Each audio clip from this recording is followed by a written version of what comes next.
Imagine you could vacation on Mars. At first glance, Mars appears very different from Earth. But if you take a closer look, you'll discover that the red planet isn't all that different from our own.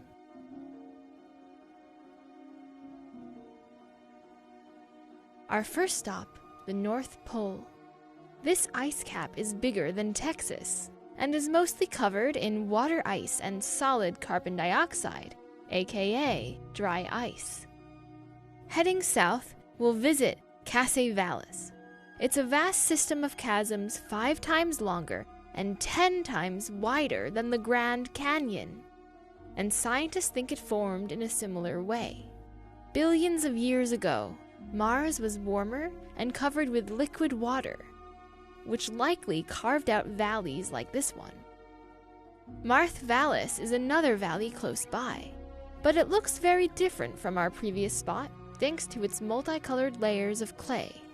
These deposits probably formed over millennia as Mars shifted towards a colder, drier climate, and they could provide clues to the history of liquid water and possible ancient life on Mars. The next stop is another place that may have been teeming with life long ago, Becquerel Crater.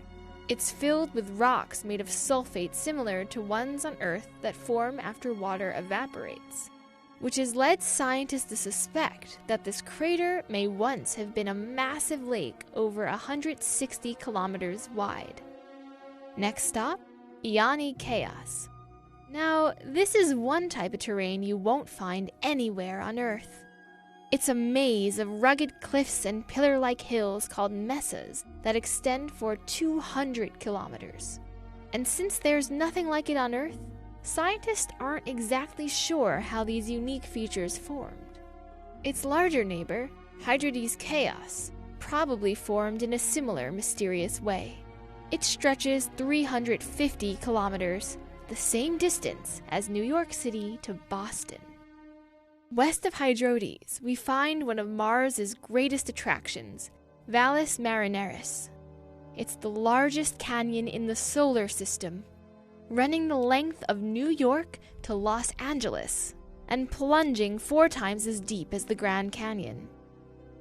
Following the canyon's main channel north, we reach Hebe's Chasma. It's tiny compared to Valles Marineris, but it's worth the trek for a glimpse of the Chasma's prominent mesa.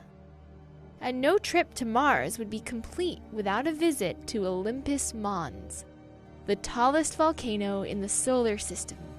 It covers a region the size of Arizona, is 3 times as tall as Mount Everest, and can comfortably fit all the volcanoes in Hawaii. Moving south, we'll see Promethe Planum. It's a plain near the South Pole, covered in a sheet of ice nearly 1.5 times as thick as the East Antarctic ice sheet. Next, we'll swing around to Rabe Crater. It's covered in giant sand dunes 150 to 200 meters high, almost as tall as the Golden Gate Bridge. Nearing the end of our tour is one of the oldest regions of Mars that dates back to at least 3.9 billion years ago. Newcomb Crater. Scientists think this crater formed from a powerful impact early in Mars' history. In fact, you can still see pockmarks left by the crash. The last crater on our tour is formally named Gala Crater, but many call it Happy Face Crater, for obvious reasons. Finally, we've reached our last stop, the South Pole. In 2018, scientists found evidence of a liquid lake beneath the ice, which could be filled with salt water.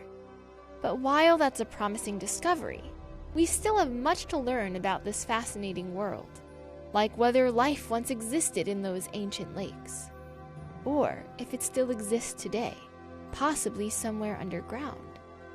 But perhaps the biggest question of all, could human life survive here? Maybe in the future, you won't have to imagine your Martian vacation.